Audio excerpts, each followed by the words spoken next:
in Clarkston. Let's go check it out.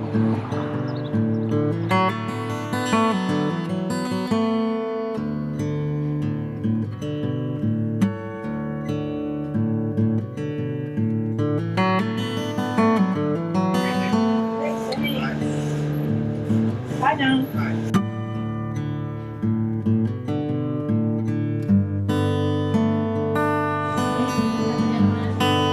I will. It's a great day.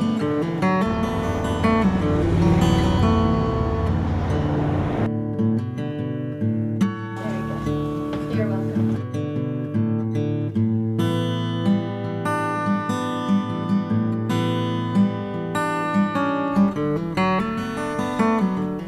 Hello, everyone, and welcome to It's a Good Day When. I'm your host, LaVon Upton, and today it's a good day when we have fun fashion finds from Frippery.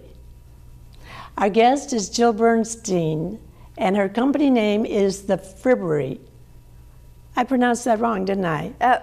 Only because I was talking about frippery right before fribbery, but yes, it's fribbery. Okay, tell me how you came up with that name. I was just blending a bunch of words together, and I was thinking in terms of fabric and fashion and fabulous and fun, and it just kind of came to me. I started just mushing words together, and so I came up with, and actually originally I think I came up with frippery. Did a check on Google. It was an actual word that meant over-the-top accessories, and it's kind of an old English word. And then when I started telling people about it, just like you messed up the B and the P sound, I was doing that, only I had turned it into the B. And then I had actually made cards with the B's, and I kind of like it better than the actual word frippery. So it's fribbery. That's cool. It's different. It was it's clever. fun. It was fun to make up. Well, I know it keeps you really busy, and normally today you're at the farmer's market. So thanks for being here with us. And that's where you show your things, is it, mostly? Typically that's where I'm at. Last year I was doing craft shows, and this year I decided that I really like the diversity at the farmer's market. So I'm there typically on Tuesdays, Thursdays, and Saturdays. It's the Oakland County Farmer's Market. Some people know it as the Pontiac Farmer's Market. It's been around for 60 plus years, I think, and it's right off of Telegraph and kind of near the courthouses. You know, there's signs everywhere to show you how to get there, but yes, and it's from 7 a.m. until 1:30 p.m. on Tuesdays, Thursdays, and Saturdays. Now, you can tell us what you do, and I read that it kind of scared you to begin with because you thought it might be messy and dangerous. Right. I was not a tie-dye girl. I loved wearing it, but I never ventured into tie-dyeing because you have to use soda ash and urea water and all these chemicals, it seemed to me, and it sounded messy. So I originally started with yarn scarves at the behest of a friend, and it was just because I don't knit, so I was tying knots in very colorful yarn, and I really didn't like them that much. I mean, they were pretty, but they weren't something that I would wear. Mm-hmm. So then I said, well, the season is spring coming up, so let's do something light. I happened to find out about silk scarves, and so I started dyeing those. And so that was actually last spring. So, and since then, I keep evolving, and now I'm doing mostly rayon, a little bit of cotton. Mm-hmm. What are some of the techniques you use? Well, originally I was using, with the silk, I would use, it was a simple dye, and it was all that I knew because that's what I ordered and that's what I started working with. It was called Color Hue, and it's a wonderful product. It's almost instant, and I was putting just a little bit of Color Hue in a glass, folding up a silk scarf like this, and maybe in quarters, or I could crunch it, stick it in a glass, pull it out, let it dry, and it was like a masterpiece. I'd put in some more color and do that. I also started doing Sharpie on the silk, and this is a product that's silk, and that I doodled on with Sharpie. What do you mean Sharpie? The pens? magic markers, The permanent dye? the permanent pens. So all you do is you doodle, and you can do this. A lot of people are doing this on their sneakers now. Their tennis shoes and their t-shirts. You can use a Sharpie on just about anything. I'm not here to promote Sharpies, but they're one of my favorite tools. Although I don't actually sell the Sharpies on silk anymore. I am having a workshop on how to do it. It's a lot of fun, but it's also time consuming if I was to do a lot of things. Now, how did you learn how to do it? YouTube. I find a lot of stuff on YouTube. Also, a website where I get my products. They have a lot of tutorials, so it comes in very handy. YouTube, eHow. There's a lot of Google searches you can do on how to do something, and it gives you ideas of that you wouldn't have come up with yourself. So, and I devise a lot of things. I'll do something, and I'll make it work for me. I enjoy the process up to a point, and then I stop following rules. So you get to, that's the creative part too. That's the creative part, yes. Don't make me follow a rule for too long. Yes. Well, how long have you been doing this? It's really been about a year and a half, just a year and a half. And like I said, I went from the silks into the rayons. I started from the color hue. Every time I read about color hue, even the person that produced it would say the colors are not as vibrant as a fiber reactive dye. And so I kept thinking, well, why wouldn't I try that? So I ended up getting the fiber reactive dyes, and I started getting the rayon, because rayon is actually a natural fiber, as is silk, as is cotton, linen. So I ordered the scarves, and let me show you one. Do you have one in silk and one in rayon? Well, I don't. This is the only silk scarf I have, and this was purchased. Because you just don't do any more. Because I don't do them anymore, just because it is time consuming, and I really love doing the Procyon dyes, and I'm not into steaming. If I use the Procyon dyes, which is fiber reactive dye, I have to steam the silk, and I just haven't come up with that. But this is an example. I like the softness of it. I like the feel of it. Yeah, I love the drape. I love the drape of a rayon. So, and you can see, and so this technique, you did just ask me about techniques, didn't you? That's all right, you can tell us. Okay, so this one is an ice dye, and this happens to be my favorite these days. And you see, like this one in particular has a mirror image. This is because I folded this right here, and I might have folded it several times over, and I might have done 6 of them at a time, maybe only 2 of them.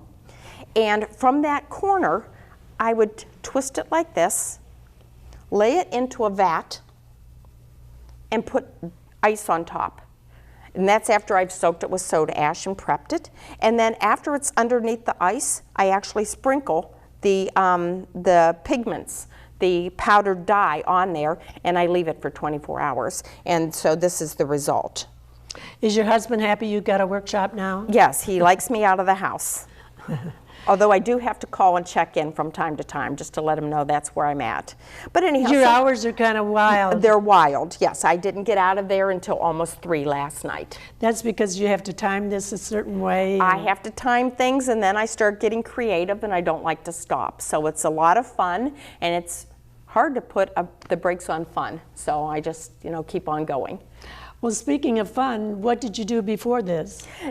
Before this, well, my history is mostly loss prevention and law enforcement. I was a police officer like 30 years ago in Ohio. When I moved to Michigan, which was about 31 years ago, I would have had to have gone through Peace Officer or Police Academy again here to get certified, and that was a little bit too much. And I had a 1-year-old, and so I ended up doing loss prevention, which had been my previous life. And then after that, I became a concierge. I opened a company that was a concierge service where I serviced people, you know, personal clients and corporate clients.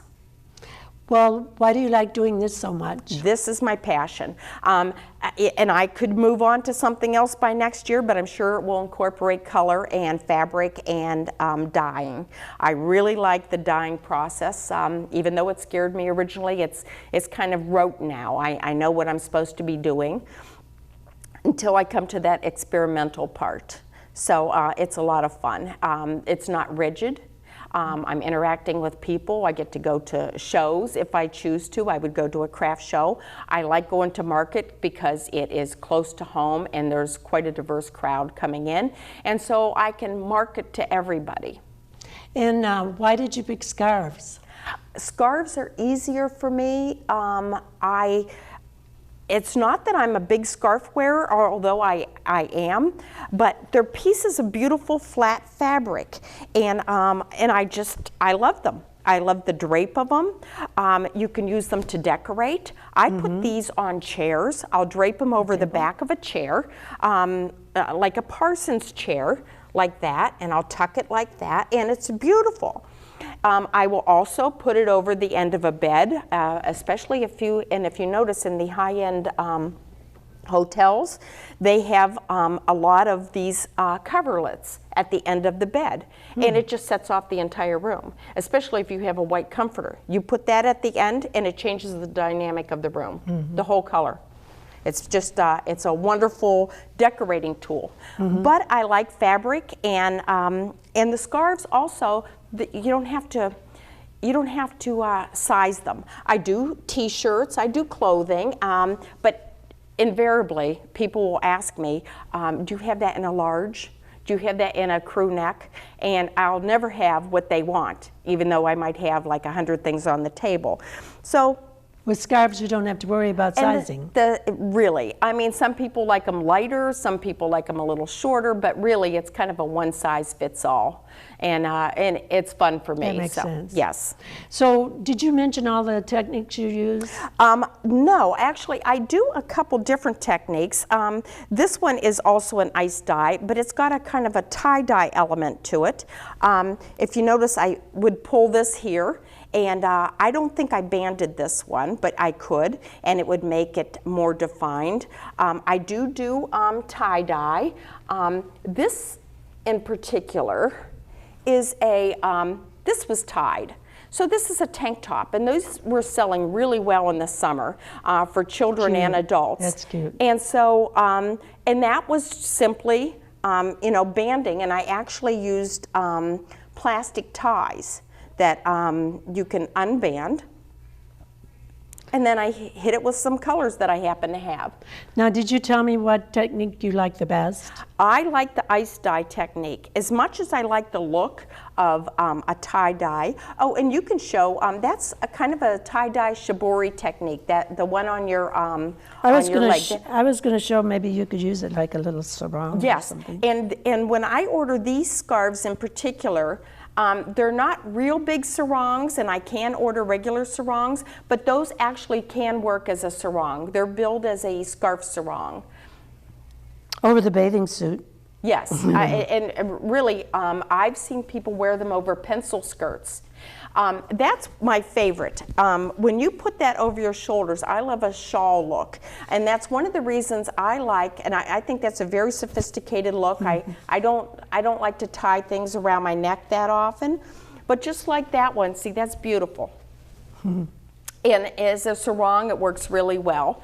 And as I said, I do the mirror image of this, and one of the reasons is because across the back, that has a beautiful pattern. That centers with your neck, and it's just a real lovely drape over your shoulders. And that's one of the reasons I like that, as well as putting it over the end of a bed. I like that center piece, but they're not all like that. Well, you've already told me what materials you use, right? You used the silk, but now you use the rayon. Right. And I do a little bit of cotton too. This is cotton, and cotton dyes very similar to a rayon. It's almost hard to tell the difference between these two. It's almost a bedding feel, like a sheet feel, and this happens to be a napkin. I'm going to be doing napkins for Thanksgiving, and I do believe they'll be in a shop in Rochester Hills that I can't name right now because we're talking. So, and I was thinking about doing custom, but I think I'll just sell them in batches of maybe 6 to 8. So you don't really have a showroom, but you do the farmers market. Right. Well, you already told me what fabrics you use for the scarves, mainly the rayon, right? And what is the most crucial step? The crucial step is preparation. If I don't order these things ready to dye, these scarves happen to be ready to dye. This sweater is not ready to dye. So I have to get the sweater, I have to wash it in a commercial detergent. I have to prep it and it has to be washed in hot water. And even if it's, wool, it has to be washed in hot water, which this one isn't. And I have to soak it in soda ash. And soda ash preps the material. The dye that I use is a fiber reactive dye, and it chemically bonds if I use soda ash. If I don't use the soda ash, it's not going to bond. So it would wash right out. This would pretty much turn a light pink if I wasn't using the soda ash. So the preparation is the most important. Doesn't it shrink the fabric if it's wool and you have to wash it in hot water? Yes, and I don't do the wool very often. I do, most of the things don't shrink that much unless you put them in the dryer. And so there'll be a little bit of shrinkage, but the only things that I put in the dryer would be like the napkins or like a t-shirt or tank top. Because these I do buy. I haven't been ordering these ready to dye. These have usually been my staple when I'm running out of scarves and I have an order coming in and I'm running low. So then I will get these and I have to prep them. And that includes washing. My scarves I don't have to wash prior to getting them. So that's the hardest and most time consuming. It's the hardest, most time consuming, other than ironing my scarves afterwards, which that's really painful. Well, it was probably worse ironing the silk ones, though. It was, and actually I was doing that a lot last night. Handkerchiefs and little gift bags, as well as the silk scarves. So that was hard because the wrinkles don't come out. Well, how do you choose the colors? That's on a whim. That's the creative part of me. Short of the black and white, that is one of those that everybody wants. There are a lot of people who are afraid of color, and if you're already wearing a lot of black and white, then that's perfect for the office or just about everything. That would be versatile, yeah. Right, an evening out. Like the one that you're wearing, I consider that, and I love the colors that you're wearing today. Those are my favorite colors. I am typically wearing corals and peaches, but that one is a Caribbean or floral look to me. When I see that hanging at the farmer's market, every time I look at it, I'm just thinking hot, hot, hot. I'm thinking Florida and the Caribbean. So, and it warms you up. It's a beautiful color on you, and that accents it very nicely. I noticed you embellished this sweater with some lace bows. Do you embellish many of the things? No, and actually it came like that. And it did? Right, and if you notice, because that embellishment didn't dye, I have to be very careful of what I purchase because of the blends. Sometimes it'll say exclusive of the trim. So it might say cotton, exclusive the trim. So the trim, these are polyester, so they didn't take the dye. They could be nylon, but they're probably polyester. And typically, even the socks, I do socks. Oh, those are cute. And so if you notice, they're very heathered right there. And that's because it's very hard to find 100% cotton. I will be getting bamboo, and bamboo dyes beautifully. But notice the inside versus the outside. Now you say bamboo like that's something common. I've never heard of bamboo Bamboo, fabric. they're to die for. They're very thick and cushy and beautiful, and they're a... when you say they, it's the fabric, right? The fabric, yes. And actually bamboo is rayon, but it's made from the bamboo plant, and it's very lush, and it's a natural fiber. When people think of rayon, they don't think natural, and it is. It's made from wood pulp. It's a cellulose fiber. That's why my dyes take to it. It's a fiber reactive dye. So the bamboo is actually rayon, made from the bamboo plant. So basically, when I start doing my bamboo socks, they're basically rayon socks. I just know they have bamboo flooring now, so it's a big jump for me to think of bamboo. It's a beautiful fabric. It's very lush. Actually, my mom has bamboo towels, and they're very, very lush, and I have now bamboo sheets. Yeah, it's a wonderful fabric. I know we demonstrated a couple of these, but you have a demonstration on your website, and it's on your website. Right.